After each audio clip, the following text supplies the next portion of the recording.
Temperature 40 سے 45 degree کے درمیان تھا اور گرمی بہت زیادہ تھی۔ عرب کہنے لگے رمضت الایام، یہ دن تو کافی گرم ہے۔ پھر بس گرمی کو اسے ایک مہینے کا نام رمضان رکھ دیا گیا۔ دراصل دوستوں، رمضان ایک عربک ورڈ ہے اور ڈکشنری میں اس لفظ کا معنی ہے گرمی، روشنی اور جلانا اور بہت زیادہ گرمی۔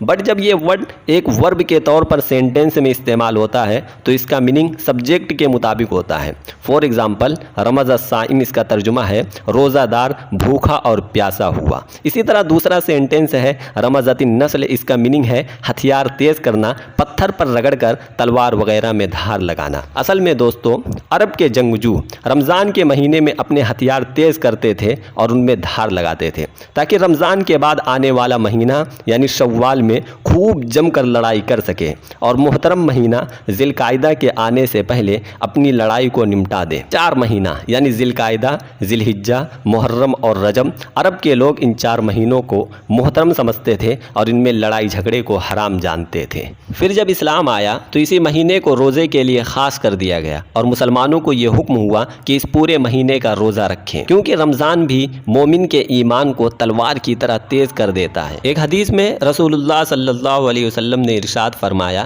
کہ چاند دیکھو تو روزہ رکھو اور چاند دیکھو تو عید مناؤ۔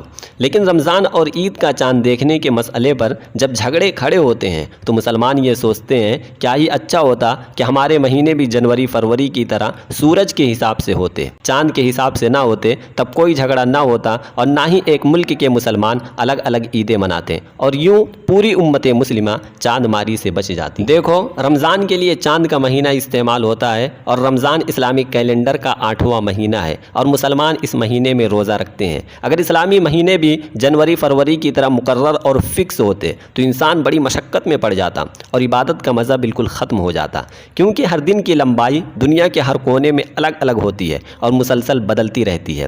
دنیا کے شمالی کرہ یعنی نورتھن ہیمیسفیئر پر جون کے مہینے میں دن لمبے ہوتے ہیں تو وہیں جنوبی کرہ یعنی ساؤتھن ہیمیسفیئر پر دن چھوٹے ہوتے ہیں۔ لیکن چونکہ قمری سال شمسی سال سے 10 دن چھوٹا ہوتا ہے تو رمضان کبھی گرمی میں آتا ہے اور کبھی سردی میں، کبھی موسم بہار میں اور کبھی پتجھڑ کے موسم میں۔ اس طرح دنیا کے ہر خطے کے انسان اپنا بہترین گزارا کر لیتے ہیں اور ہر موسم کے روزے کا مزہ چکھ لیتے ہیں۔ لیکن اگر رمضان المبارک ہر سال ایک ہی موسم میں آتا تو کچھ لوگ ہمیشہ کی مشقت میں پڑ جاتے اور کچھ لوگ ہمیشہ کا آرام پا لیتے۔ اس لیے تمام مسلمان جو 30 سال تک مسلسل روزہ رکھتے رہتے ہیں تو وہ ایک جیسے وقت کی مقدار میں روزہ رکھتے ہیں، تو وہ ایک جیسے ٹائم میں روزہ رکھتے ہیں، چاہے وہ دنیا کے کسی بھی حصے میں رہتے ہوں۔ رمضان چاند کے حساب سے ہوتا ہے۔ اس میں ایک بڑا راز یہ بھی ہے کہ رمضان جب گرمی میں ہوتا ہے تو پیاس کی شدت برداشت کرنی پڑتی ہے اور ٹھنڈی میں ہوتا ہے تو بھوک کی سختی برداشت کرنی پڑتی ہے۔ تیونیسیا ایک اسلامک کنٹری ہے۔ وہاں کے ایک حکمران نے، ایک رولر نے باقاعدہ طور پر اسکالرز کی ایک کونسل بنائی اور انہیں ٹاسک دیا کینسلنگ دا فاسٹنگ آف رمضان کا۔ وجہ یہ تھی کہ گرمی بہت زیادہ ہو رہی تھی اور دن لمبے ہو رہے تھے۔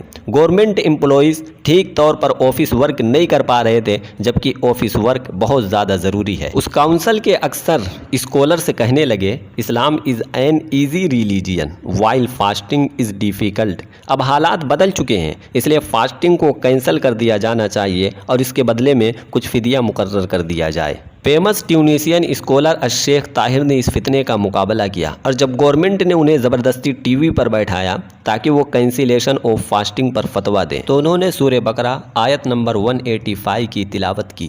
فَمَن شَهِدَ مِنكُمُ الشَّهْرَ فَلْيَصُمْهُ۔ اس آیت میں اللہ فرماتا ہے کہ رمضان کا روزہ تم پر فرض ہے اور اللہ تم کو مشقت اور پریشانی میں نہیں ڈال رہا ہے کہ گرمی کی وجہ سے تم روزے کو کینسل کر دو۔